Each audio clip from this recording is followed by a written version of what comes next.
សួស្តីបងប្អូនទាំងអស់គ្នាថ្ងៃនេះadminនឹងបន្តសម្រាប់រឿងភាគបែបវិទ្យាសាស្ត្រដែលមានចំណងជើងថា Invasion រដូវកាលទី2ចំពោះរដូវកាលទី1adminនឹងដាក់ link នៅខាងក្រោមតោះឥឡូវយើងចូលទៅកាន់ខ្សែរឿងរបស់យើងទាំងអស់គ្នារឿងនេះបានចាប់ផ្ដើមឡើងជាមួយនឹងសត្វចម្លែកក្រៅភពដែលបានវាយប្រហារផែនដីហើយក្នុងរយៈពេលត្រឹមតែ4ខែប៉ុណ្ណោះប្រទេសជាច្រើនបានដួលរលំអ្នកស្រុកអូសាកាដែលកំពុងតែភ័យស្លន់ស្លោមិនដែលនឹកស្មានថាគ្រោះមហន្តរាយពីអេលៀននឹងមកដល់ភ្លាមបែបនេះទេសត្វចម្លែកទាំងនោះមានល្បឿនលឿនហើយអាចបញ្ចេញបន្លាស្រួចដើម្បីសម្លាប់មនុស្សបានចំណែកឯអ្នកវិទ្យាសាស្ត្រយ៉ាម៉ាតូបានដុតសម្លាប់អេលៀនដែលកំពុងតែតាមវាយប្រហារអ្នកភូមិបង្កើតជារនាំងភ្លើងដែលបញ្ឈប់ការដេញតាមរបស់ពួកអេលៀនមិនយូរប៉ុន្មានពួកវាក៏ចាប់ផ្ដើមសម្រុកមកពីគ្រប់ទិសទីយ៉ាម៉ាតូបន្តគប់ដបសាំងដើម្បីដុតសម្លាប់អេលៀនប៉ុន្តែគ្មានប្រយោជន៍នោះទេព្រោះអេលៀនមានច្រើនលើសលប់ចំណែកអ្នកស្រុកកាន់តែច្រើនឡើងបានស្លាប់បាត់បង់ជីវិតភ្លាមនោះឧទ្ធម្ភាគចក្រមួយគ្រឿងក៏បានចុះពីលើមេឃហើយបរិសុទ្ធ2នាក់បានចេញមកបរិសុទ្ធទាំងពីរបានចាប់យ៉ាម៉ាតូយកទៅនៅពេលឃើញស្លាកសញ្ញានៅលើយន្តហោះនេះក៏ដឹងថាពួកគេគឺជាសន្តិសុខរបស់ក្រុមហ៊ុនឯកជនមួយដែលមានឈ្មោះថា Dharmatech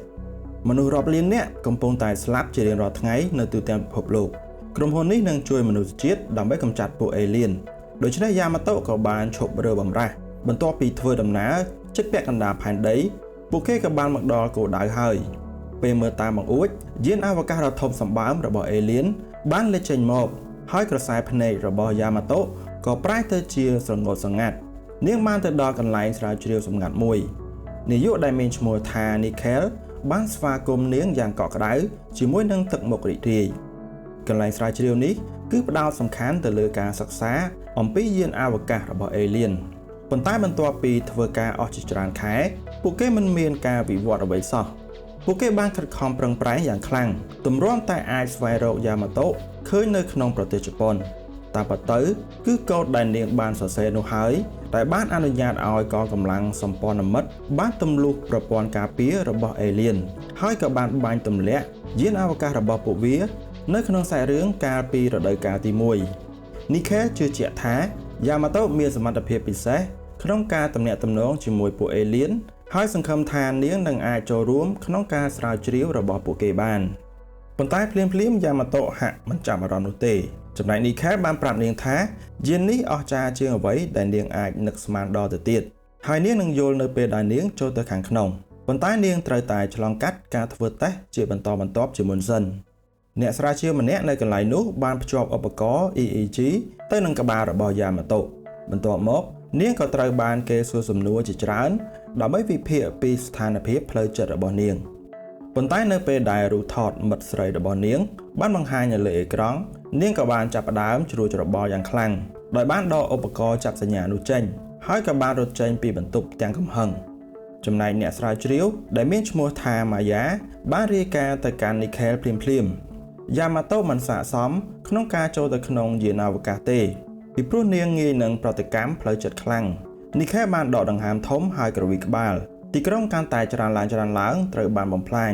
ហើយអាកាសធាតុពិភពលោកត្រូវបានផ្លាស់ប្ដូរដោយអេលៀនប្រធានសម្ព័ន្ធការពារពិភពលោកបានប្រមាន Nickel ថាប្រសិនបើការស្រាវជ្រាវរបស់គាត់បន្តមិនទទួលបានលទ្ធផលអ្វីពួកគេនឹងដកសិទ្ធិរបស់គាត់ក្នុងការចូលទៅក្នុងយានអវកាសរបស់អេលៀននោះដូច្នេះហើយយ៉ាម៉ាតូបានក្លាយជាមនុស្សដំបូងគេបង្អស់ដែលបានចូលទៅក្នុងយានអវកាសរបស់អេលៀនដោយមិនចាំបាច់ឆ្លងកាត់ការធ្វើតេស្តអ្វីឡើយសម្លឹងមើលច្រកចូលដល់ងងឹតនាងបានដើរយឺតចូលទៅខាងក្នុងម៉ាយ៉ាបានបញ្យល់ថាជញ្ជាំងរបស់យានអវកាសនេះមានបណ្ដាញប្រសាទដ៏ធំដែលធ្វើឲ្យយាននេះអាចបញ្ជាបានមិនយូរប៉ុន្មានពួកគេក៏បានទៅដល់ក្នុងបន្ទប់ត្រួតពិនិត្យមួយម៉ាយ៉ាបានបញ្យល់ទៀតថានៅចំកណ្ដាលយានអវកាសនេះគឺជាថាមពលដ៏ធំសម្បើមមួយពួកគេបានសន្និដ្ឋានថាវាគឺជាទីបញ្ជាការរបស់យានគេកំពុងតែសិក្សាពីវាដោយបានបញ្ជូនមនុស្សជាច្រើនចូលទៅខាងក្នុងជាអកុសលអ្នកស្រាវជ្រាវជាច្រើនដែលបានចូលទៅខាងក្នុងសុទ្ធតែត្រូវបានរងការខូចខាតប្រព័ន្ធប្រសាទរបស់ពួកគេដែលបណ្ដាលឲ្យបាត់បង់ការចងចាំនេះគឺជាមូលហេតុដែលពួកគេត្រូវធ្វើតេស្តផ្លូវចិត្តជាមុនសិនទោះជាយ៉ាងណាយ៉ាម៉ាតូក៏បានងក់ក្បាលដោយមិនខ្វល់ខ្វាយហើយក៏សុខចិត្តប្រថុយជីវិតរបស់នាងដើម្បីទម្លាយពីអាថ៌កំបាំងរបស់អេលៀន បន្ទាប់ពីពាក់មួកសុវត្ថិភាពការពារយ៉ាងក្រាស់យ៉ាម៉ាតូក៏បានដើរចូលទៅខាងក្នុងបន្ទប់ដែលមានអង្គធាតុថាមពលរបស់អេលៀនម៉ាយ៉ាបានបំផ្លែងឯកសារទៅជារលកសញ្ញាផ្សេងគ្នាហើយក៏បានបញ្ជូនវាទៅក្នុងឧបករណ៍ពាក់នៅលើដៃរបស់យ៉ាម៉ាតូ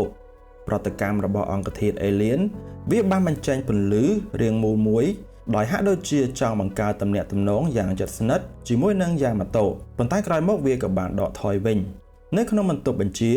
នីខែលបានរំភើបយ៉ាងខ្លាំងហើយក៏បានប្រាប់យ៉ាម៉ាតូឲ្យសាកល្បងរលកសញ្ញាមួយផ្សេងទៀតជាការឆ្លើយតបដុំថាមពលនោះក៏បានបញ្ចេញសំឡេងតន្ត្រីមួយដោយដឹងថាវាមិនមានបំណងអាក្រក់យ៉ាម៉ាតូក៏បានបិទភ្នែកហើយក៏បានអនុញ្ញាតឲ្យដុំពន្លឺនោះចូលមកជិតនាងបន្តិចម្ដង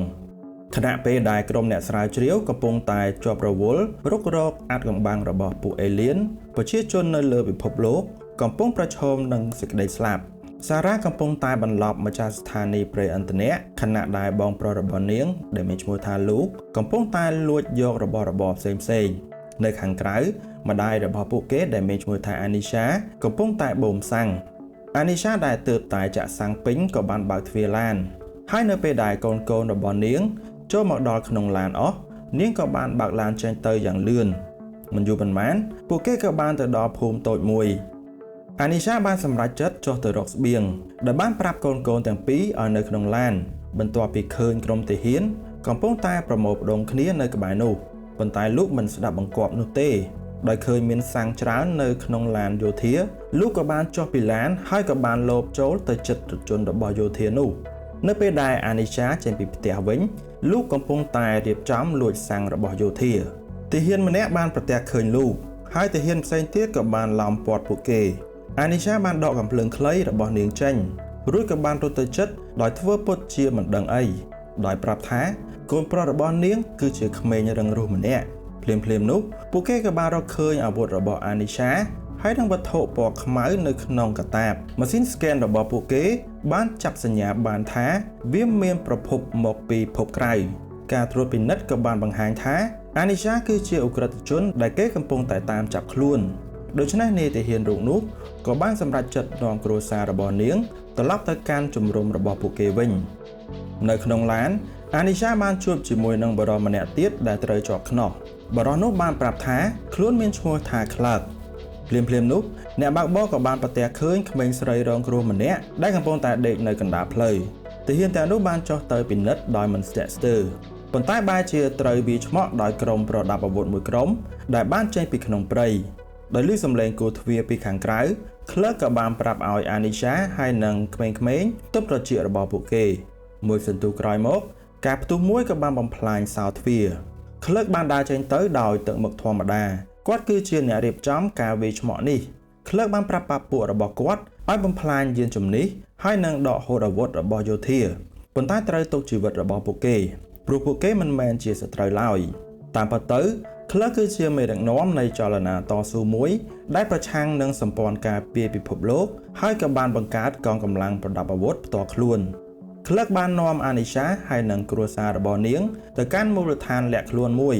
គ្រួសាររបស់អានីសាគ្រោងនឹងយកកាតាបហើយចាកចេញទៅវិញប៉ុន្តែក្លឹកបានប្រមាននាងថាការធ្វើដំណើរតែម្នាក់ឯងមិនមានសុវត្ថិភាពនោះទេនៅយប់នោះពេលយ៉ាម៉ាតូកំពុងតែព្យាយាមបង្កើតទំនាក់ទំនងជាមួយនឹងអង្គធាតុថាមពលនៅក្នុងយានអវកាសរបស់អេលៀនវត្ថុពណ៌ខ្មៅដែលនៅក្នុងដៃរបស់អានីសាក៏បានចាប់ផ្ដើមរំកិលយឺតដោយមិនដឹងពីមូលហេតុចំណែកចាមីឡាបានឈរសម្លឹងមើលព្រះច័ន្ទនៅលើមេឃបន្ទាប់ពីទាហានសម្ព័ន្ធមិត្តបានដុតបំផ្លាញលំអងសារធាតុពុលដែលបានបញ្ចេញដោយពួកអេលៀនមនុស្សជាតិកំពុងតែរងការគំរាមកំហែងដោយសារតែការបំពុលនេះដូច្នេះក្តីសង្ឃឹមតែមួយគត់របស់នាងគឺស្វែងរក Casper ទោះបីជា Casper បានសន្លប់បាត់បង់ស្មារតីក៏ដោយក៏ចាមីឡាជឿជាក់ថា Casper គឺជាមនុស្សតែម្នាក់គត់ដែលអាចបញ្ឈប់ពួកអេលៀនបានប៉ុន្តែម្ដាយរបស់នាងគិតថាចាមីឡាកំពុងតែគិតបដិបដាព្រឹកបន្ទាប់ម្ដាយរបស់នាងក៏បានរកឃើញសម្បត្តិមួយដែលចាមីឡាបានទុកនៅលើគ្រែរបស់នាងនឹងទៅស្វែងរក Casper នាងនៅតែជឿជាក់ថានេះគឺជាមធ្យោបាយតែមួយគត់ដើម្បីសង្គ្រោះផែនដីក្នុងពេលទន្ទឹមគ្នានោះ Trev កំពុងតែចូលរួមនៅក្នុងពិធីជួបជុំគ្រួសារមួយគាត់បានងើយមើលទៅលើយានអវកាស ដែលកំពុងតែរសាត់នៅលើមេឃហើយបន្តសម្លឹងទៅកាន់មិត្តភ័ក្តិនិងគ្រួសារដែលកំពុងតែសប្បាយរីករាយនៅជុំវិញគាត់ Trav បានបើកឡានទៅកណ្ដាលក្រុងទៅកាន់ហាងអ៊ីនធឺណិតមួយដែលគ្រប់គ្រងដោយយោធានៅទីនោះគាត់ក៏បានបើកកុំព្យូទ័រដោយស្ងៀមស្ងាត់ហើយក៏បានដកសៀវភៅគំនូរមួយក្បាលដែលជារបស់ Casper ថ្ងៃមួយគាត់ក៏បានរកឃើញភាពស្រដៀងគ្នារវាងរូបគំនូរមួយពីក្នុងសៀវភៅនិងរូបភាពពីចំការពោតមួយដែលស្ថិតនៅស្រុក Idabel Trav មានការសង្ស័យហើយក៏បានចេញដំណើរទៅស្វែងរកវាមកដល់ពេលនេះ Jamila បានទៅដល់ទីក្រុងមួយខ្យល់អាកាសពោពេញទៅដោយក្លិនឆួលនៃស្ពណ៌ដែលឆេះហើយតាមផ្លូវពោពេញទៅដោយខ្សាក់សព Jamila ក៏បានសម្លឹងមើលជញ្ជាំងដែលមានបិទខិត្តប័ណ្ណស្វែងរកអ្នកដែលបាត់ខ្លួននាងចាប់ផ្ដើមមានអារម្មណ៍ថាសោកសៅព្រោះกระดาษនីមួយៗគឺតំណាងឲ្យគ្រួសារដែលបាត់បង់សមាជិករបស់ខ្លួនភ្លាមៗនោះរថយន្តប៉ូលីសមួយគ្រឿងក៏បានបើកសម្ដៅមករកនាងប៉ូលីសម្នាក់បានប្រាប់នាងថាខ្យល់អាកាសមានជាតិពុលហើយនឹងមិនមានសុវត្ថិភាពនោះទេ Jamila បានព្យាយាមបញ្យល់ថានាងគ្រាន់តែឆ្លងកាត់ប៉ុណ្ណោះប៉ុន្តែមន្ត្រីរូបនោះចង់នាំនាងទៅកាន់ទីជម្រកមួយ Jamila បានបដិសេធហើយក៏បានរត់គេចទីបំផុតនាងក៏បានលាក់ខ្លួននៅក្នុងអគារមួយដែលគ្របដណ្ដប់ទៅដោយស្ពណ៌របស់អេលៀនដែលបានធ្វើឲ្យប៉ូលីសឈប់ដេញតាមនាងពួកគេបានស្រែកពីខាងក្រៅថាវាមានជាតិពុលហើយបានប្រាប់ឲ្យនាងចេញមកបន្ទាប់មកពួកគេក៏បានទុកម៉ាស់មួយដើម្បីឲ្យនាងហើយក៏បានចាក់ចេញទៅយ៉ាងលឿនដឹងថាប៉ូលីសបានចេញទៅអស់ Jamila ក៏បានចេញពីក្នុងអគារវិញតែស្ងៀមស្ងាត់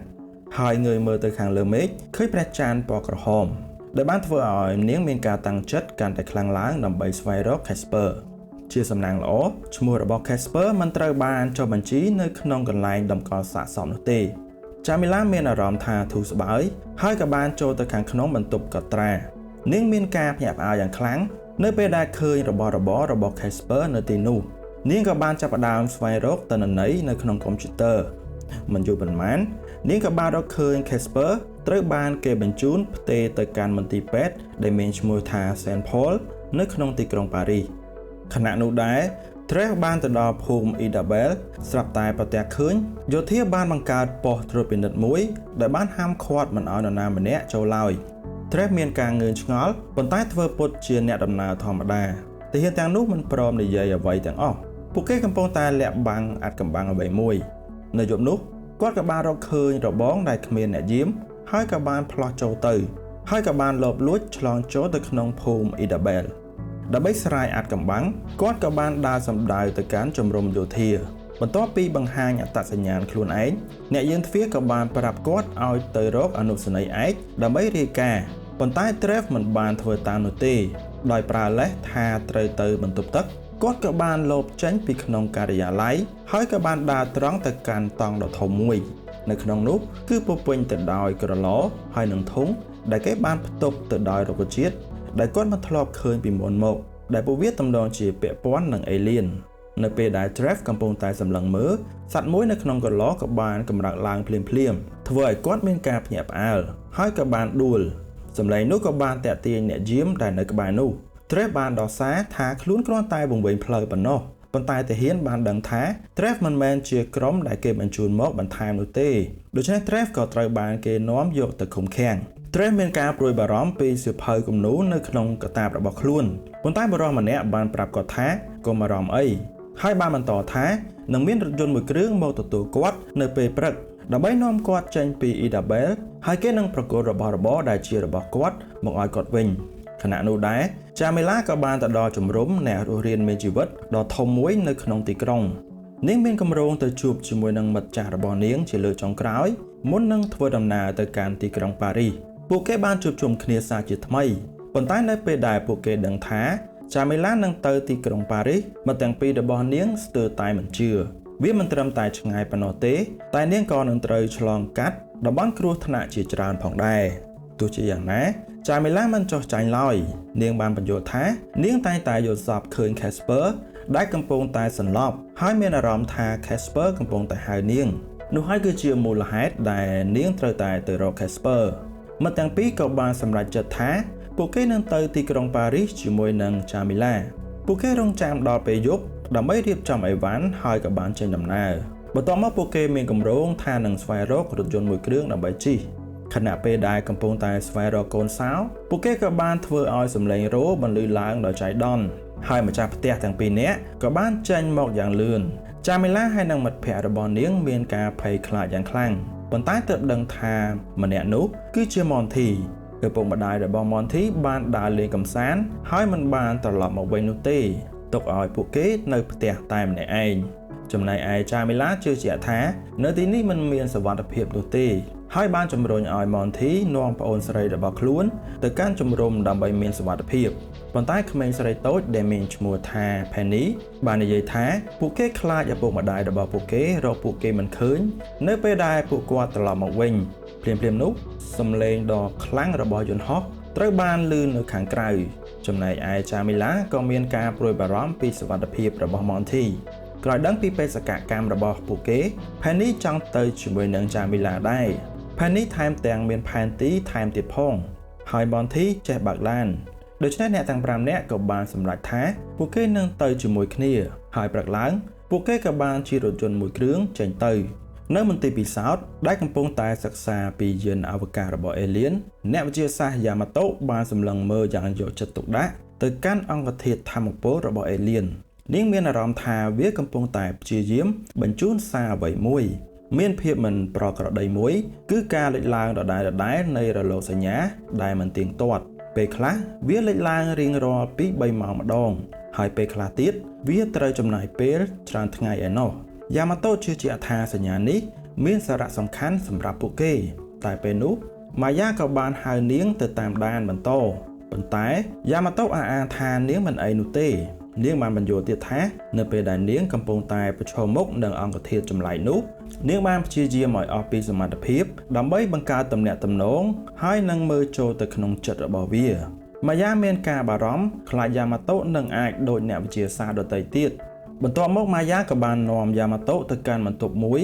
ដែលគេបានដាក់អ្នកវិទ្យាសាស្ត្រជាច្រើនអ្នកដែលបានបាត់បង់ការចងចាំបន្ទាប់ពីប៉ះពាល់ជាមួយនឹងអង្គធាតុចម្លែកនោះបន្ទាប់មកយ៉ាម៉ាតូក៏បានឃើញផ្នែកមួយរបស់យានអវកាសអេលៀនបានចាប់ផ្ដើមរលាយបន្តិចម្ដងនាងបានបើកភ្នែកធំហើយក៏បានបញ្ញាប់ទៅកាន់បន្ទប់បញ្ជាយ៉ាម៉ាតូក៏បានសុំឲ្យគ្នារបស់នាងធ្វើសកម្មភាពនោះម្ដងទៀតរួចក៏បានត្រឡប់ទៅវិញ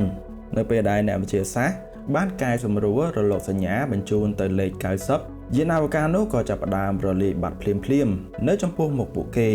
វាបានបង្ហាញយ៉ាងច្បាស់ថាអេលៀនមានទំនាក់ទំនងគ្នាតាមរយៈរលកសញ្ញាពេលដែលនាងដើរចេញពីបន្ទប់ពិសោធន៍នាងក៏បានសង្កេតឃើញខ្សាច់នៅលើដីចាប់ផ្ដើមញ័រដោយសារតែរលកសញ្ញានោះ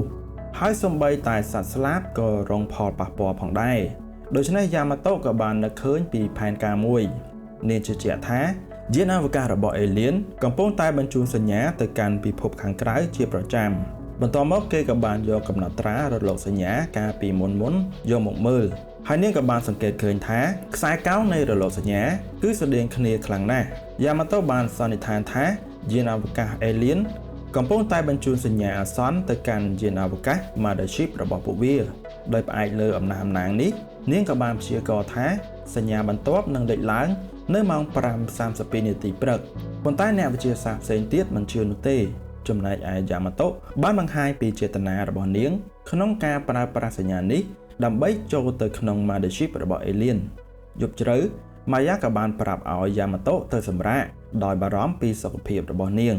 អស់រយៈពេលជាច្រើនម៉ោងអ្នកស្រាវជ្រាវម្នាក់ក៏បានស្រែកថានៅសល់តែប៉ុន្មានវិនាទីទៀតប៉ុណ្ណោះនឹងដល់ម៉ោង 5:32 នាទីហើយនៅពេលដែលនាឡិកាដើរដល់ម៉ោងដែលយ៉ាម៉ាតូបានព្យាករណ៍នោះរលកសញ្ញាក៏បានលេចឡើងម្ដងទៀតគ្រប់គ្នាមានការរំភើបយ៉ាងខ្លាំង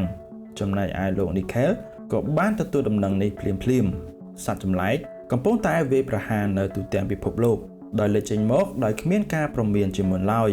ពួកវាត្រូវបានទម្លាក់ពីយានអវកាសដែលបានបំបាំងកាយនៅលើមេឃបើសិនបើពួកគេអាចរកឃើញប្រភពរបស់ Mothership នោះគេនឹងអាចបាញ់មីស៊ីលនុយក្លេអ៊ែរដើម្បីគំទេចវាបានប្រធានសម្ព័ន្ធការពារពិភពលោកបានយល់ព្រមជាមួយនឹងផែនការមួយនេះគេនឹងត្រៀមអាវុធនុយក្លេអ៊ែរជាច្រើននៅតាមបណ្ដាប្រទេសនានាចំណែកឯយ៉ាម៉ាតូបានរកឃើញថារលកសញ្ញាបន្ទាប់គឺនៅម៉ោង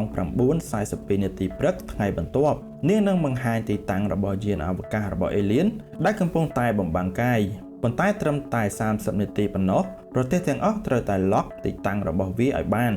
នៅកន្លែងផ្សេងទៀត Trev ដែលត្រូវជាប់ឃុំឃាំងនៅក្នុងពន្ធនាគារស្ទើរតែខ្លាចជាមនុស្សឈួតទៅហើយគ្មានមន្ត្រីណាម្នាក់នៅប្រចាំការឡើយជំនួយការរបស់មេប៉ូលីសម្នាក់ដែលមានឈ្មោះថា Rose ទើបតែមកដល់ដើម្បីបដូរវេន Rose បានបញ្យល់ថាពួកគេខ្វះបុគ្គលិកដោយសារតែមានការឈ្លានពានរបស់ពួក Alien នៅពេលនាងនិយាយចប់នាងក៏បានទទួលទូរស័ព្ទពីអ្នកស្រុកម្នាក់ដែលបានសាកសួរអំពីស្ដេចញាតិដែលបានបាត់ខ្លួន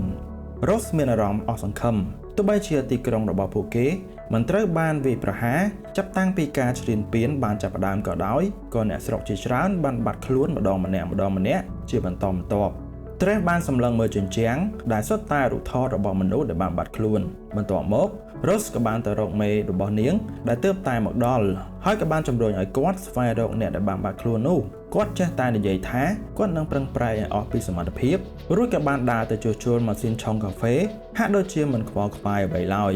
Rose បានត្រឡប់មកកន្លែងអង្គុយរបស់នាងវិញដោយក្តីអស់សង្ឃឹមនាងបានឈប់ពីការងារនៅហាងមួយកាលពីប្រហែលខែមុនដើម្បីមកធ្វើការនៅប៉ុស្តិ៍ប៉ូលីសដោយសង្ឃឹមថាគេនឹងអាចរកឃើញអ្នកស្រុកដែលបាត់ខ្លួនប៉ុន្តែមិនបានទទួលជោគជ័យអ្វីសោះឃើញបែបនេះ Trev បាននិយាយថាគាត់ប្រហែលជាអាចជួយបាន Rose បានបាត់បង់ជំនឿទៅលើយោធាជាយូរមកហើយទោះបីជាមានកងទ័ពជាច្រើនបានឈរជើងនៅទីនេះក៏ដោយក៏ពួកគេមិនបានបង្ហាញការយកចិត្តទុកដាក់ចំពោះអ្នកដែលបានបាត់ខ្លួនឡើយ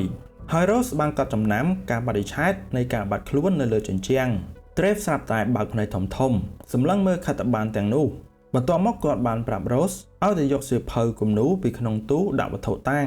គាត់ប្រហែលជាអាចជួយស្វែងរកអ្នកស្រុកដែលបាត់ខ្លួនបាន Rose មានការសង្ស័យហើយក៏បានទៅយកសៀវភៅគំនូរនោះមកដោយធ្វើតាមការណែនាំរបស់ Trev នាងបានបើកទៅទំព័រមួយដែលមានរូបរាងរង្វង់វងខាងក្រៅត្រូវបានគូសចំណាំដោយលេខដែលត្រូវគ្នាជាមួយនឹងការបដិឆេទរបស់អ្នកដែលបាត់ខ្លួនខណៈនោះដែរប្រធានសម្ព័ន្ធការពារពិភពលោកកំពុងតែបើកកិច្ចប្រជុំជាមួយនឹងមេដឹកនាំពិភពលោកដើម្បីត្រៀមរៀបចំការវាយប្រហារដោយនុយក្លេអ៊ែរ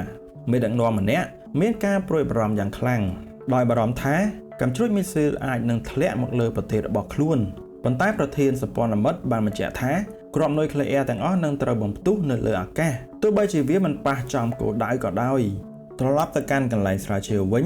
យ៉ាម៉ាតូក៏បានត្រៀមរួចរាល់ដើម្បីធ្វើការងាររបស់នាងបន្ទាប់នៅពេលដែលពេលវេលាបានមកដល់នាងក៏បានបង្ហាញទីតាំងយានអវកាសរបស់ Alien ដែលកំពុងតែលាក់ខ្លួនដើម្បីឲ្យប្រទេសនានាបាញ់កំទេចពួកវាចំណែកឯ Anisha ហើយនិងគ្រួសាររបស់នាងកំពុងតែធ្វើដំណើរជាមួយនឹងក្រុមអ្នកតស៊ូឆ្ពោះទៅកាន់ទីជម្រកបន្ទាប់ពេលនោះពួកគេក៏បានទទួលការសូមជំនួយពីគ្រួសារមួយដែលកំពុងតែរត់គេចពីការវាយប្រហាររបស់ Alien Claire ក៏បានសម្រេចចិត្តថាពួកគេនឹងនាំក្រុមមួយដើម្បីទៅជួយសង្គ្រោះពួកគេ Anisha ចង់ជំទាស់នឹងរឿងនេះប៉ុន្តែនាងគ្មានសិទ្ធិក្នុងការនិយាយឡើយបន្ទាប់ពីឆ្លូបយកការរួចពួកគេបានរកឃើញ Alien ពី3ក្បាលនៅក្នុងជន្លងភ្នំនោះ Claire ក៏បានចាប់យកបំពង់ពលុតអគ្គិភ័យហើយចុះទៅខាងក្រោមប៉ុន្តែប៉ុន្មាននាទីក្រោយមក Alien ជាច្រើនបានលេចចេញមកនៅត្រើយម្ខាងនៃជន្លងភ្នំកូនស្រីរបស់ Claire បានរត់ទៅខាងមុខដោយមិនស្ទាក់ស្ទើរហើយកូនប្រុសរបស់ Anisha ក៏បានរត់តាមពីក្រោយនាងភ្លាម Anisha បានព្យាយាមឃាត់ពួកគេប៉ុន្តែវាហួសពេកទៅហើយនៅឯទីស្នាក់ការកណ្ដាលរបស់សម្ព័ន្ធការពារពិភពលោកមេដឹកនាំកំពុងតែផ្សាយផ្ទាល់ទូទាំងពិភពលោកដែលបានអំពាវនាវឲ្យមនុស្សគ្រប់គ្នាងើយមើលទៅខាងលើមេឃក្នុងរយៈពេល3នាទីទៀតដើម្បីទស្សនាការបាញ់កាំជ្រួចដ៏អស្ចារ្យនេះគឺជាការចាប់ផ្ដើមនៃការវាយបករបស់មនុស្សជាតិប្រឆាំងនឹងអ្នកឈ្លានពានក្រៅភពនៅឯកន្លែងស្រាវជ្រាវឯនេះវិញយ៉ាម៉ាតូកំពុងតែសម្លឹងមើលអេក្រង់យ៉ាងយកចិត្តទុកដាក់នៅពេលដែលរលកសញ្ញា Frequency លេចឡើង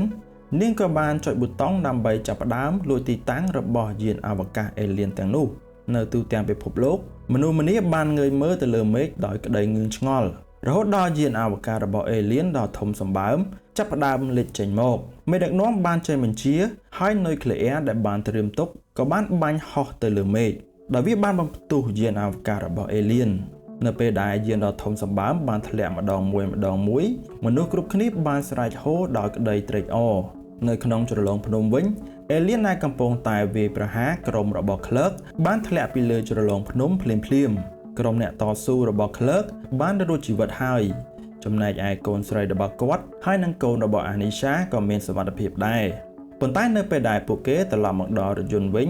អានីសាបានដឹងថាកូនស្រីរបស់នាងដែលកំពុងតែរងចាំនៅក្នុងរថយន្តបានបាត់ខ្លួនទៅហើយខណៈនោះដែរដោយមានជំនួយពី Rose Trev ក៏បានលួចរត់ចេញពីក្នុងពន្ធនាគារដោយស្ងាត់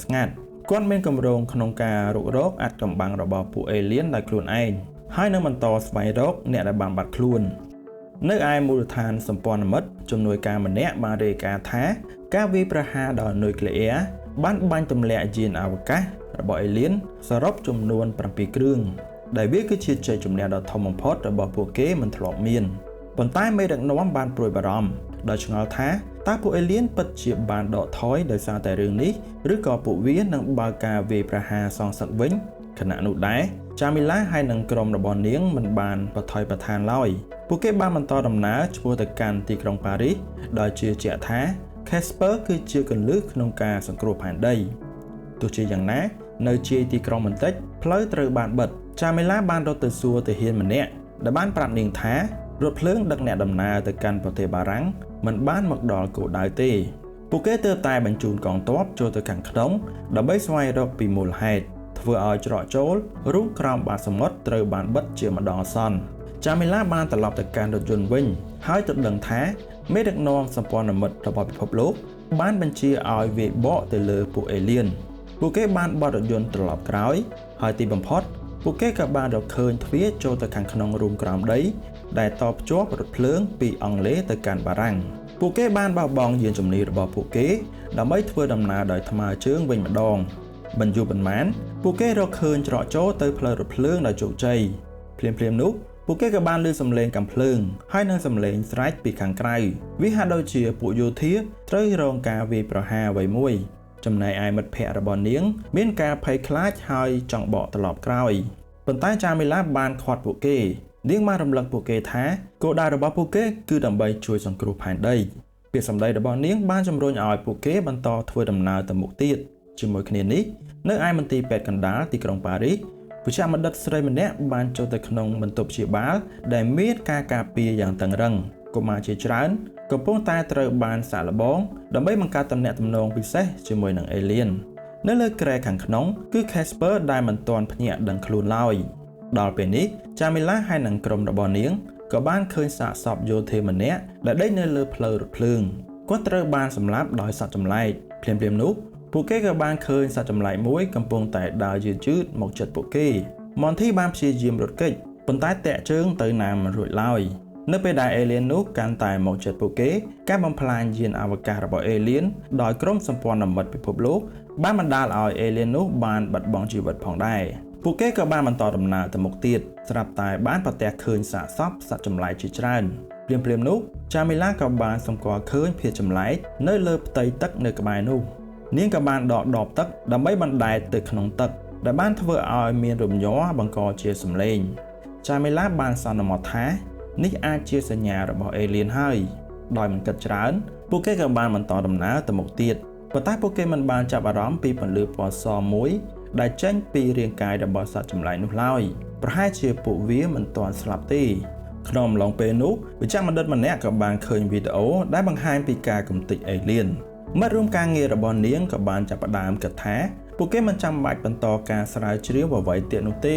ប៉ុន្តែមានតែក្មេងស្រីម្នាក់ប៉ុណ្ណោះដែលហាក់ដូចជាមានអារម្មណ៍ថាមានអ្វីមួយកំពុងតែកើតឡើងភ្លាមនោះទូរស័ព្ទក៏បានរឡើងមន្ទីរពេទ្យនៅក្បែរនោះបានស្នើសុំជំនួយជាបន្ទាន់ហើយសំឡេងស្រែកក៏បានឮពីច្រកចូលវិជ្ជបណ្ឌិតបានរត់ចេញទៅមើលហើយក៏បានឃើញរថយន្តសង្គ្រោះបន្ទាន់មួយបានបុកជញ្ជាំងបន្ទាប់ពីឃើញអ្នកបើកបរកំពុងតែរងរបួសធ្ងន់វិជ្ជបណ្ឌិតនោះក៏បានស្រែកហៅឲ្យគ្រូពេទ្យដទៃទៀតមកជួយប៉ុន្តែអ្នកបើកបរនោះបាននិយាយថាពួក Alien កាន់តែសាហាវជាងមុនទៅទៀតក្នុងពេលតែមួយនោះចាមីឡាហើយនឹងក្រុមរបស់នាងក៏បានរកឃើញសាកសពបន្ថែមទៀតនេះគឺជាបន្ទប់របស់កម្មករនៅក្នុងរូងក្រោមដីភ្លាមនោះ Penny ក៏បានចាប់ផ្ដើមដកដង្ហើមញាប់នាងហាក់ដូចជាមានអារម្មណ៍ដឹងពីអ្វីមួយតែមុខរបស់នាងពោពេញទៅដោយការព្រួយបារម្ភពួកគេបានឮសំឡេងរបស់សត្វដ៏សាហាវបន្ទាប់មកពួកគេក៏បានបញ្ញាបិទទ្វារដែកនោះមួយសន្ទុះក្រោយមកសត្វចម្លែកដែលមានមាឌធំបានសម្រុកចូលមករកពួកគេពួកវាហាក់ធំជាងមុនហើយក៏សាហាវជាងមុនដែរ មានកម្លាំងហើយនឹងល្បឿនកាន់តែខ្លាំងចំណែកឯកាំភ្លើងមិនមានប្រសិទ្ធភាពឡើយពួកគេក៏បានដកថយប៉ុន្តែមិនយូរប៉ុន្មានទ្វារដែកក៏ត្រូវបានសត្វសាហាវនោះទម្លុះចូលបានជាសំណាងល្អទីនោះមានទ្វារមួយទៀតពួកគេក៏បានបញ្ញាបិទទ្វារបេតុងនោះដើម្បីការពារសុវត្ថិភាពពីអេលៀនជាបណ្ដោះអាសន្ននៅក្នុងពេលតែមួយនោះផងដែរវិជ្ជបណ្ឌិតម្នាក់មានអារម្មណ៍ថាគ្រោះថ្នាក់ធំកំពុងតែមកដល់ហើយក៏បានស្រែកទៅកាន់មិត្តរួមការងាររបស់គាត់ឲ្យបញ្ញាប់ជំនះអ្នកជំងឺចេញពីមន្ទីរពេទ្យភ្លាមពីព្រោះអេលៀនកំពុងតែជិតមកដល់ហើយចាមីឡាហើយនឹងក្រុមរបស់នាងមិនដឹងថាអ្នកដែលពួកគេកំពុងតែស្វែងរកកំពុងតែស្ថិតនៅក្នុងគ្រោះថ្នាក់ឡើយពួកគេបានបន្តដំណើរតាមផ្លូវរថភ្លើងនៅពេលដែលពួកគេជិតចេញពីក្នុងរូងក្រោមដីពួកគេក៏បានប្រទះឃើញរថភ្លើងដឹកទំនិញដែលរងការបំផ្លិចបំផ្លាញផ្នែកខាងមុខដែលរងការខូចខាតបានបិទផ្លូវរូងក្រោមដីទាំងស្រុងបង្ខំឲ្យពួកគេត្រូវឡើងតាមទូរថភ្លើងដើម្បីឆ្លងកាត់ដោយសារតែនឿយហត់ពួកគេក៏បានបំបែកគ្នាដើម្បីប្រមូលស្បៀងខ្លះហើយនាំគ្នាសម្រាកដើម្បីយកកម្លាំងបន្តទៅមុខទៀតបន្ទាប់មកចាមីឡាក៏បានចុះពីលើរថភ្លើងហើយក៏មានការភ្ញាក់ផ្អើលយ៉ាងខ្លាំងនៅពេលដែលបានឃើញ Casper ឈរនៅពីមុខនាងគិតថានាងកំពុងតែយល់សប្តិហើយប៉ុន្តែ Casper បានប្រាប់ថាវាគឺជាការពិត Casper ក៏បានប្រាប់នាងថាពួកគេចង់រំដោះខ្លួនចេញពីអេលៀនប៉ុន្តែបានបរាជ័យគ្រប់ពេលចាមីឡាក៏បានលើកទឹកចិត្ត Casper ហើយក៏បានសន្យាថានាងនឹងរកវិធីដើម្បីជួយសង្គ្រោះ Casper ឲ្យបានភ្លាមនោះពួកអេលៀនក៏បានវិវត្តកាន់តែឆ្លាតជាងមុនដោយមិនអាចឆ្លងកាត់ទ្វារបេតុងដ៏ក្រាស់បានពួកវាក៏បានចូលទៅតាមប្រព័ន្ធខ្យល់នៅក្រោមដីវិញក្រុមរបស់ចាមីឡាបានឮសំឡេងពីខាងក្រោយពួកគេបានបង្ការល្បឿនមិនយូរប៉ុន្មានពួកគេក៏បានឆ្លងកាត់ទូរថភ្លើងដោយជោគជ័យប៉ុន្តែនៅពេលដែលពួកគេជិតមកដល់ច្រកចេញពួកគេក៏បានរកឃើញថាច្រកចេញត្រូវបានគេបិទគប់ទៅហើយជាសំណាងល្អមនធីក៏បានដឹងថាមានមនុស្សនៅខាងក្រៅកំពុងតែរៀបចំបំផ្ទុះច្រកចូលទៅកាន់រូងក្រោមដីនោះដូច្នេះពួកគេក៏បាននាំគ្នាស្រែកយ៉ាងខ្លាំងទាហាននៅខាងក្រៅក៏បានឮសំឡេងហើយក៏បានហៅគ្នាឲ្យមកជួយរើបើកខ្សាច់ចេញដើម្បីជួយសង្គ្រោះក្មេងៗនៅខាងក្នុងចាមីឡាហើយនឹងមិត្តភ័ក្តិរបស់នាងបានប្រញាប់រត់ឡើងទៅកាន់ប្រឡោះរនាំងបើកខ្សាច់នោះមនធីដែលនៅខាងក្រោយគេស្ទើរតែត្រូវបានអេលៀនចាប់បានទៅហើយប៉ុន្តែបានរត់ចេញទាន់នៅពេលដែលចេញពីរូងក្រោមដីទាហានក៏បានចុចបំផ្ទុះភ្លាមច្រកចូលរូងក្រោមដីបានคล้ายជាគំនរបាក់បែកហើយពួកអេលៀនដែលដេញតាមត្រូវជាប់នៅខាងក្នុងនោះគ្នារបស់ចាមីឡាម្នាក់បានរងរបួសជើងហើយត្រូវបាននាំទៅកាន់មន្ទីរពេទ្យជាមួយយោធាចំណែកឯចាមីឡាហើយនិងមិត្តភ័ក្តិរបស់នាងផ្សេងទៀតបានបន្តដំណើរទៅកាន់ទីក្រុងប៉ារីសដើម្បីស្វែងរក Casper ត្រឡប់ទៅកាន់មន្ទីរពេទ្យកណ្ដាលក្រុងប៉ារីសវិញកម្រាលឥដ្ឋពោពេញទៅដោយស្នាមឈាមមន្ទីរពេទ្យត្រូវបានវាយប្រហារដោយអេលៀនចំណែក Casper នៅតែដេកនៅលើគ្រែងាកមកក្រុមរបស់ Clerk កំពុងតែស្វែងរកកូនស្រីរបស់ Anisha ពួកគេបានរកឃើញស្នាមកង់រថយន្តដែលមិនមែនជាស្នាមកង់របស់ពួកគេឡើយមានន័យថា Sarah ត្រូវបានពួកយោធានាំយកទៅហើយ Anisha ដឹងពីមូលហេតុដែលគេចាប់យកកូនស្រីរបស់នាងប៉ុន្តែនាងនៅតែស្ងៀមស្ងាត់មិនបានទម្លាយការពិតប្រាប់ទៅដល់អ្នកដទៃឡើយត្រឡប់ទៅវិញពួកគេក៏បានរកឃើញថា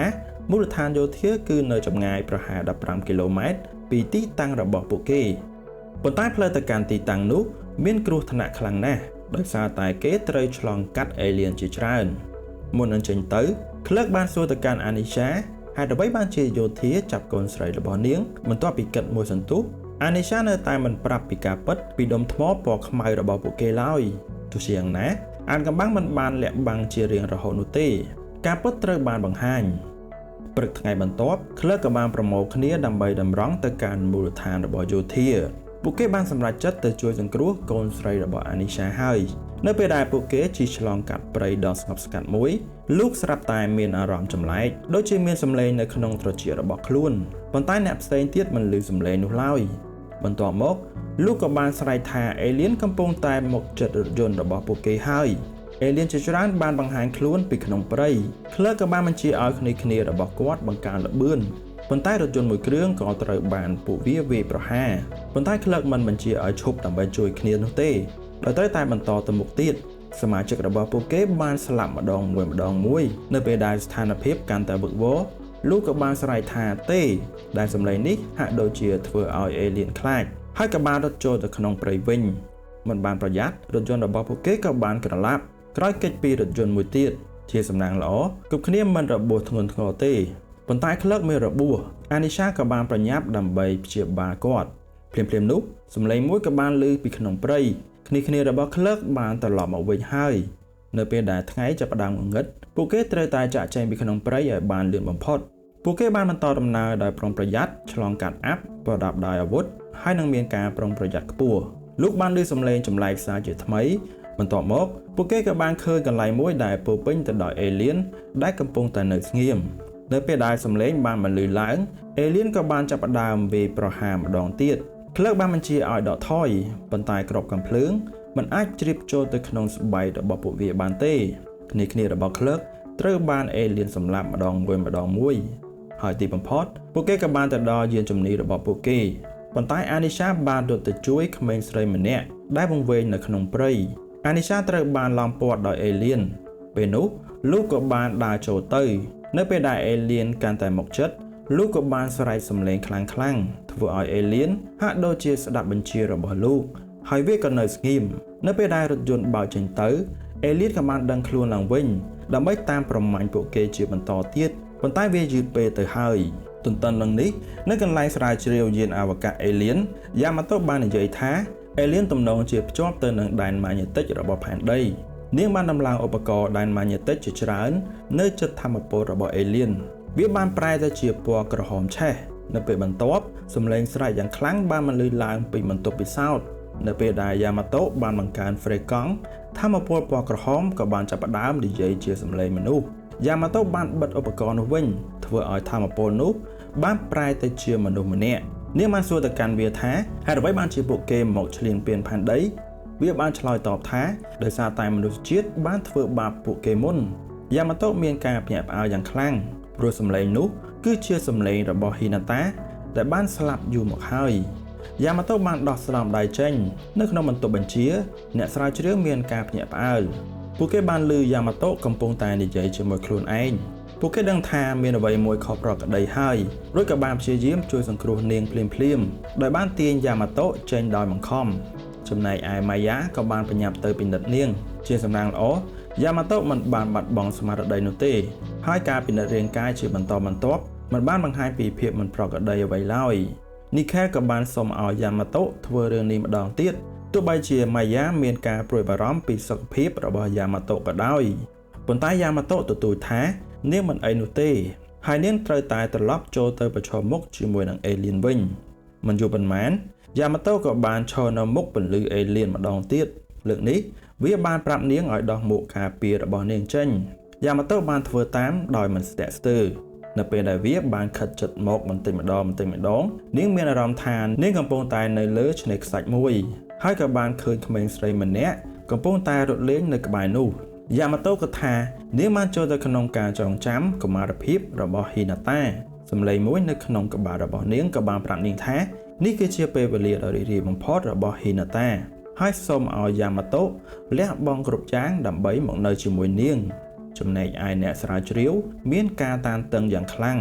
នៅពេលដែលពួកគេកំពុងតែត្រៀមទាញយ៉ាម៉ាតូចេញពីក្នុងបន្ទប់ពិសោធន៍វិញបុរសម្នាក់ក៏បានកត់សម្គាល់ឃើញអ្វីមួយដ៏ចម្លែកដៃរបស់យ៉ាម៉ាតូមិនបានញ័រដោយចៃដន្យនោះទេប៉ុន្តែនោះគឺជាការបញ្ជូនសារជាកូដនាងដឹងថារូបភាពនេះមិនមែនជាការពិតទេអេលៀនមានការខឹងយ៉ាងខ្លាំងហើយវាក៏បានរួមតូចយ៉ាងលឿនតាមរយៈការសិក្សាបន្ថែមយ៉ាម៉ាតូគិតថានាងអាចសន្ទនាជាមួយនឹងអេលៀនបានហើយនាងជឿជាក់ថាពួកវាកំពុងតែតាក់ទងជាមួយនឹងពិភពខាងក្រៅតាមរយៈភាសាពិសេសមួយនៅពេលដែលយ៉ាម៉ាតូកំពុងតែព្យាយាមបកស្រាយពីភាសារបស់អេលៀននាងក៏បានកត់សម្គាល់ឃើញថាចលនារាងកាយរបស់អ្នកវិទ្យាសាស្ត្រដែលស្ថិតនៅក្នុងសភាពដូចជាស្កន់ជាន់នោះមានលក្ខណៈស្រដៀងគ្នានឹងហ្វ្រេកង់ភាសារបស់អេលៀននីខែលក៏បានចោទសួរថាបើនាងចេះភាសារបស់អេលៀនតើនាងអាចបញ្ចុះបញ្ចូលឲ្យពួកវាបញ្ឈប់ការឈ្លានពានមកលើផែនដីបានដែរឬទេ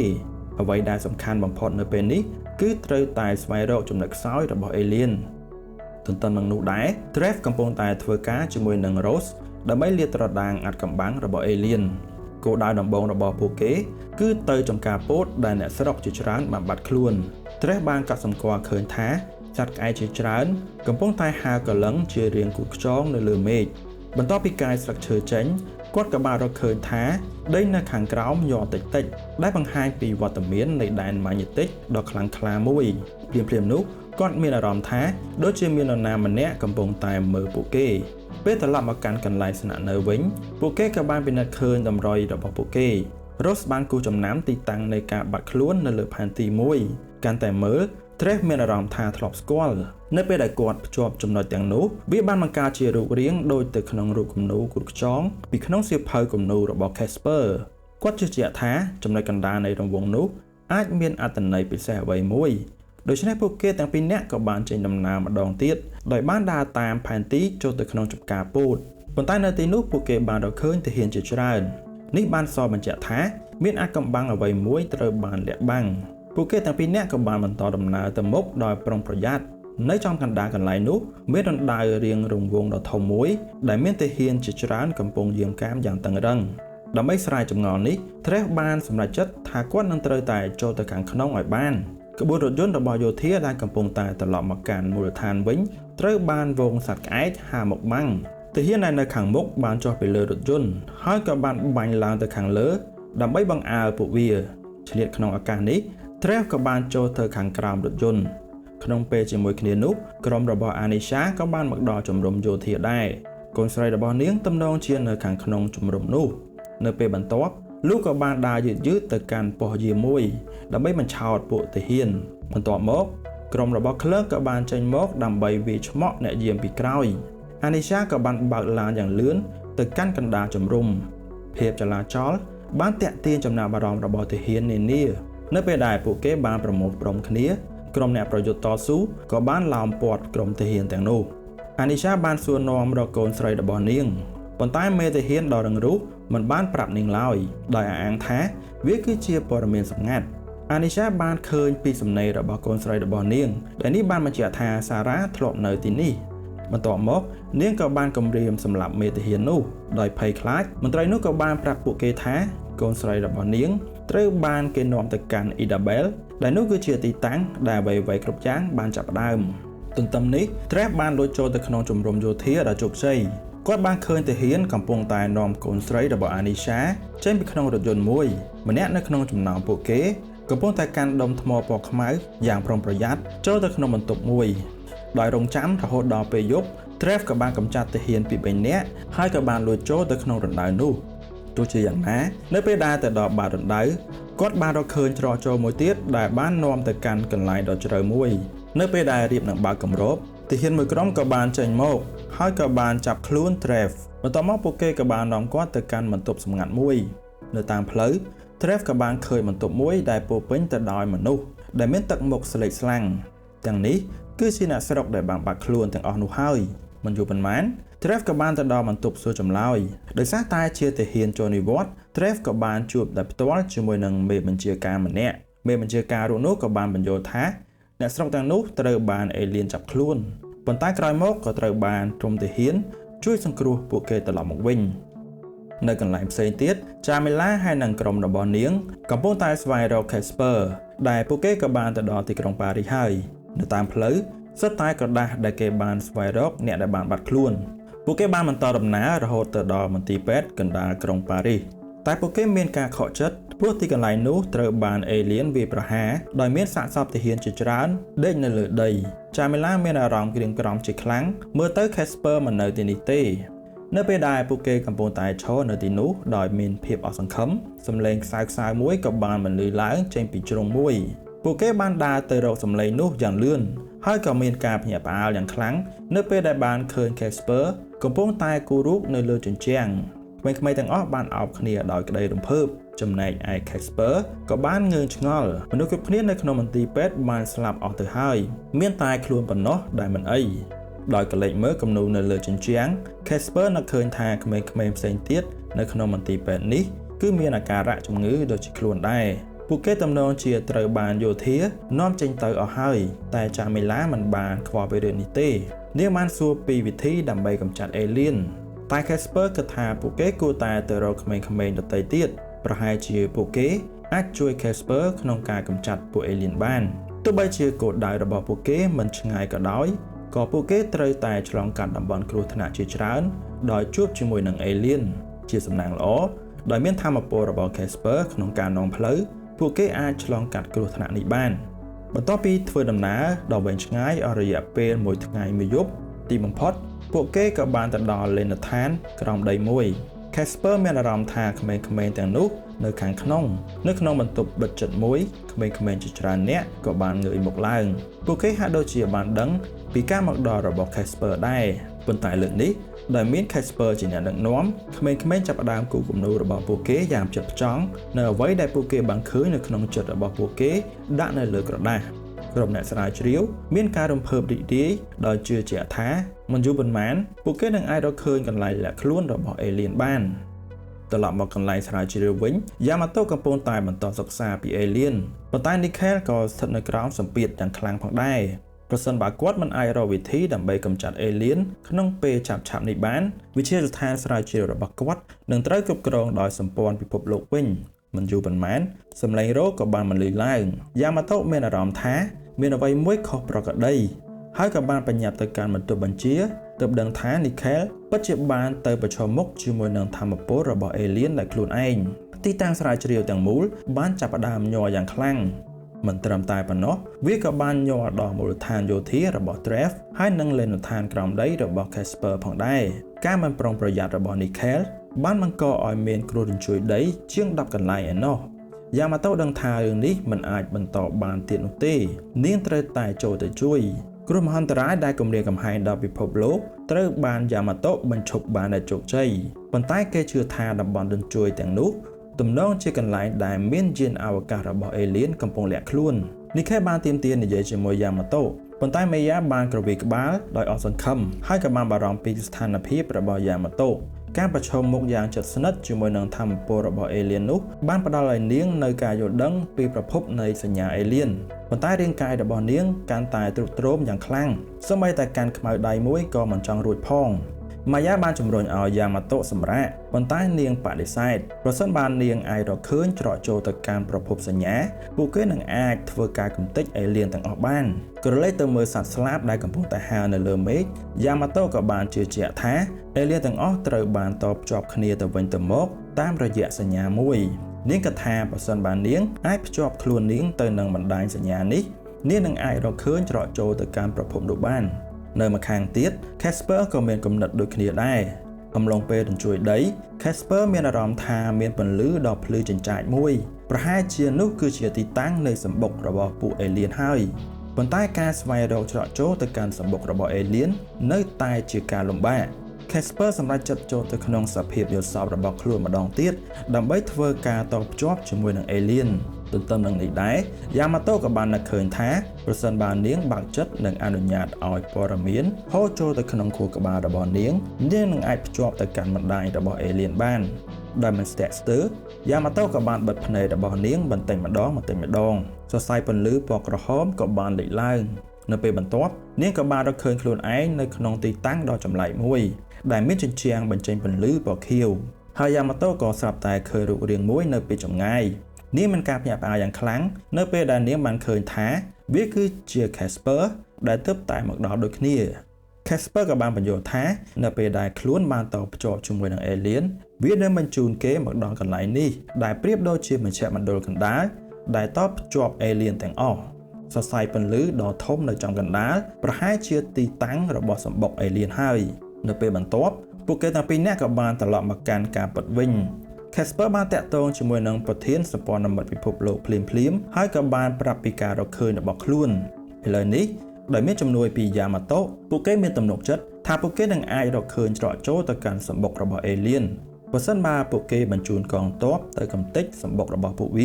គេពិតជាអាចយកឈ្នះហើយនឹងបណ្ដេញអេលៀនចេញពីផែនដីជារៀងរហូតទន្ទឹមគ្នានេះដែរអានីសាបានដឹងថាកូនស្រីរបស់នាងត្រូវបានបញ្ជូនទៅក្នុងមូលដ្ឋានយោធានៅអ៊ីដាបែលក្លឹកក៏បានសម្រេចចិត្តថាពួកគេត្រូវតែជួយសង្គ្រោះនាងទោះបីជាក្នុងតម្លៃណាក៏ដោយ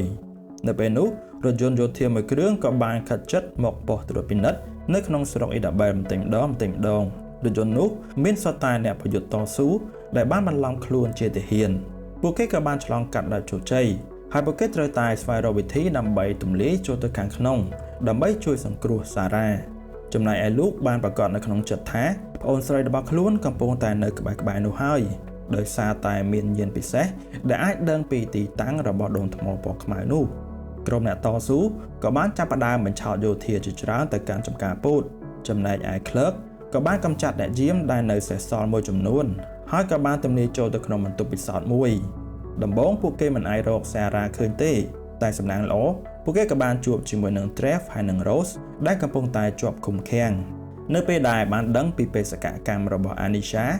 Trev ក៏បានប្រាប់ថាគាត់បានឃើញកូនស្រីរបស់ Anisha ហើយអាចនាំផ្លូវពួកគេទៅរកនាងបានដូច្នេះ Anisha ក៏បានសម្រេចចិត្តដោះលែងពួកគេ Sarah ទំនងជានៅក្នុងបន្ទប់សង្គ្រោះបឋមប៉ុន្តែនៅតាមផ្លូវពួកគេក៏បានជួបប្រទះនឹងទាហានមួយចំនួនគាត់ក៏បានយកអាវុធពី Anisha ដើម្បីបាញ់ទប់ទល់ហើយនឹងប្រាប់ឲ្យនាងទៅជួយសង្គ្រោះកូនស្រីរបស់នាងតែមកយឺតមួយជំហាន Sarah ត្រូវបានគេនាំចេញទៅកន្លែងផ្សេងបាត់ទៅហើយ Anisha ក៏បានបន្តស្វែងរកកូនរបស់នាងហើយនៅទីបំផុត Anisha ក៏បានប្រទះឃើញ Sarah នាងបានបាញ់កំភ្លើងដើម្បីបំបែកចំណាប់អារម្មណ៍រួចក៏បានរត់ទៅឆក់កូនស្រីរបស់នាងប៉ុន្តែនៅពេលដែលពួកគេរត់ចេញពីក្នុងបន្ទប់ពិសោធន៍ក្រោមដីពួកគេក៏ត្រូវបានហុំព័ទ្ធដោយទាហានជាច្រើននៅកន្លែងផ្សេងទៀតបន្ទាប់ពីគេចផុតពីអ្នកដេញតាម Trev ហើយនិង Rose ក៏បានមកដល់បន្ទប់ដែលគេបានដាក់អ្នកស្រុកដែលបានបាត់ខ្លួន Rose បានបើកភ្នែកធំៗស្ទើរតែមិនជឿនៅពេលដែលឃើញមនុស្សម្នាក់ដែលនាងបានស្វែងរកជាយូរមកហើយប៉ុន្តែពួកគេមិនអាចជួយសង្គ្រោះអ្នកស្រុកទាំងនេះទៅជាមួយពួកគេបានឡើយនៅពេលដែលពួកគេកំពុងតែដើរចេញពីក្នុងបន្ទប់ Trev ស្រាប់តែឈប់គាត់បានឮសំឡេងមួយដែលគាត់ធ្លាប់ស្គាល់ពេលដើរចូលទៅក្នុងសាលប្រជុំគាត់ក៏បានឈរត្រឹងនៅនឹងកន្លែងនៅលើអេក្រង់នោះគឺជាមុខរបស់ Casper ក៏ភ្ញាក់ផ្អើលដូចគ្នា Casper បានបញ្ជាក់ប្រាប់មេបញ្ជាការនោះថាបរិះម្នាក់នេះហើយដែលធ្លាប់ជួយសង្គ្រោះជីវិតរបស់ខ្លួនកាលពីមុន Trev ក៏មានអារម្មណ៍ថាអ្វីៗគ្រប់យ៉ាងត្រូវបានគូសវាសទុកជាមុនគាត់បានរកឃើញទីនេះដោយសារតែសៀវភៅគំនូររបស់ Casper ហើយឥឡូវនេះCasper បានរកឃើញច្រកចូលទៅកាន់សម្បុករបស់ Alien ទៀតគាត់ត្រូវតែជាអ្នកដែលចូលទៅខាងក្នុងនោះដើម្បីកំទេចពួកវាប៉ុន្តែត្រូវបានគេបដិសេធដោយសារតែ Trev បានប្រព្រឹត្តកំហុសទន្ទឹមនឹងនេះក្រុមអ្នកតស៊ូបានសម្រេចចិត្តដកថយលោកហាក់ដូចជាមានអារម្មណ៍ដឹងពីអ្វីម្យ៉ាងបន្ទាប់មកភ្នែករបស់លោកក៏បានបើកយ៉ាងធំគេដឹងថាមាន Alien មួយចំនួនកំពុងតែប្រមូលផ្ដុំគ្នានៅក្នុងក្រុងដែលទំនងជាដើម្បីការពារច្រកចូលទៅកាន់សម្បុករបស់ពួកវាខណៈពេលដែលពួកគេកំពុងតែជជែកគ្នាទាហាននៃសម្ព័ន្ធមិត្តក៏បានឡោមព័ទ្ធពួកគេលោកក៏បានរត់ចេញទៅហើយក៏បានក្តាប់ដៃយ៉ាងខ្លាំងនិងបានធ្វើឲ្យ Alien មួយបង្ហាញខ្លួន Clerk បានបោះជំហានទៅមុខដើម្បីបញ្យល់ប្រាប់ថាក្មេងប្រុសម្នាក់នេះមានសមត្ថភាពនៅក្នុងការគ្រប់គ្រងពួក Alien បានហើយបានស្នើឲ្យពួកទាហានបញ្ឈប់ការប្រយុទ្ធគ្នាហើយនឹងត្រូវប្រឈមមុខជាមួយនឹងសត្រូវរួមគ្នាវិញលោកក៏បានដឹកនាំទាហានហើយនឹងក្រុមអ្នកតស៊ូទៅកាន់ទីក្រុងក្បែរនោះ Alien បានបង្ហាញខ្លួនពួកទាហានក៏បានបើកការបាញ់ប្រហារដើម្បីបង្ក្រាបពួកវាចំណែកឯ Trev បានចាប់យកគ្រាប់បែកពីដីដើម្បីគប់ទៅលើពួកវាផងដែររីឯលោកបានបង្ហាញពីសមត្ថភាពរបស់ខ្លួនម្ដងទៀតហើយក្មេងៗនៅក្នុងលេនដ្ឋានក៏បានចូលរួមផងដែរ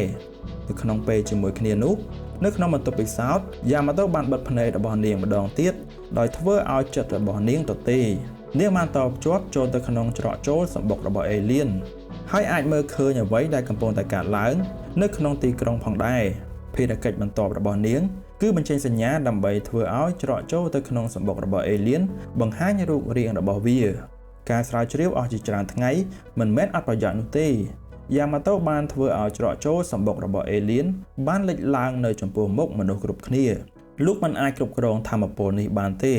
ឡូវនេះដល់ពេលសម្រាប់ក្រុមកងកម្លាំងពិសេសម្ដងដោយស្លៀកពាក់ឈុតការពារហើយនឹងកាន់ដុំថ្មពណ៌ខ្មៅរបស់លោកពួកគេបានដើរចូលទៅក្នុងច្រកនោះដោយទំនុកចិត្តគ្រប់គ្នាគិតថាសង្គ្រាមដែលអូសបន្លាយអស់ជាច្រើនខែទំនងជាត្រូវបញ្ចប់ហើយប៉ុន្តែនៅពេលដែលចូលទៅដល់ខ្យល់គួចក៏ចាប់ផ្ដើមកាត់ឡើងយ៉ាងខ្លាំងហើយទាហានទាំង3នាក់ដែលបានដើរចូលទៅក៏ត្រូវបានផ្លោងខ្ទាតចេញមកវិញភ្លាមៗចំណែកឯយ៉ាម៉ាតូបានជ្រួញចិញ្ចើមហើយនាងក៏បានដួលទៅលើដីដោយការឈឺចាប់នាងបាននិយាយថានាងមិនអាចគ្រប់គ្រងច្រកចូលនោះបានទេលុះត្រាតែនាងលុបការចងចាំទាំងអស់របស់នាងហើយធ្វើឲ្យផ្លូវចិត្តរបស់នាងទទេស្អាតម៉ាយ៉ាដឹងថានេះមានន័យថាយ៉ាម៉ាតូនឹងអាចក្លាយជាមនុស្សរុក្ខជាតិដូចជាអ្នកដទៃទៀតដែរប៉ុន្តែនាងមិនព្យាយាមបញ្ឈប់យ៉ាម៉ាតូទេព្រោះនេះអាចជាឱកាសចុងក្រោយរបស់មនុស្សជាតិហើយត្រឡប់មកកាន់ទីក្រុងវិញ Trev គិតថានេះគឺជាឱកាសរបស់គាត់ហើយគាត់បានដោះឈុតការពារពីកងកម្លាំងពិសេសម្នាក់ដើម្បីយកមកពាក់នៅលើខ្លួនចំណែកឯមេបញ្ជាការយោធាលែងជំទាស់នឹង Trev ទៀតហើយក៏បានហុចដុំថ្មពណ៌ខ្មៅនោះទៅឲ្យគាត់ Trev គឺជាអ្នកដែលនឹងបញ្ចប់រឿងរ៉ាវទាំងអស់នេះនៅពេលដែលគាត់បានដើរចូលទៅក្នុងច្រកចូលសម្បុករបស់ Alien ខ្យល់គួយដ៏ខ្លាំងនោះក៏បានស្ងប់ទៅវិញដោយសារតែមានជំនួយពីយ៉ាម៉ាតូនៅពេលដែលនាងបានសន្លប់បាត់បង់ស្មារតីច្រកចូលក៏បានរលាយបាត់តែជាសំណាងល្អ Trev ក៏បានចូលទៅដល់ខាងក្នុងដោយជោគជ័យផងដែរគាត់បានសាកល្បងដុំថ្មពណ៌ខ្មៅនោះវាពិតជាមានប្រសិទ្ធភាពមែននៅក្នុងការទប់ទល់នឹងថាមពលរបស់ Alien បន្ទាប់មកស្រមោលរបស់មនុស្សម្នាក់ក៏បានលេចឡើងពីក្រោយគាត់នោះគឺជា Casper ដែលកំពុងតែរង់ចាំ Trev មិនខុសពីមុននោះទេអ្នកទាំងពីរបានសហការគ្នាម្ដងទៀតដើម្បីកំទេច Alien ទាំងអស់ដោយបានដើរតម្រង់ឆ្ពោះទៅកាន់សម្បុករបស់ពួកវាដែលស្ថិតនៅចំកណ្ដាលយានអវកាស Mothership ហើយសាច់រឿងរដូវកាលទី2ក៏បានបញ្ចប់នៅត្រឹមនេះតើពួកគេនឹងអាចកំទេចសម្បុករបស់ Alien បានឬយ៉ាងណាចម្លើយនឹងដឹងនៅក្នុងរដូវកាលទី3ហើយយើងនឹងជួបគ្នានៅក្នុងវីដេអូបន្ទាប់ Admin សូមអរគុណនិងសូមជម្រាបលា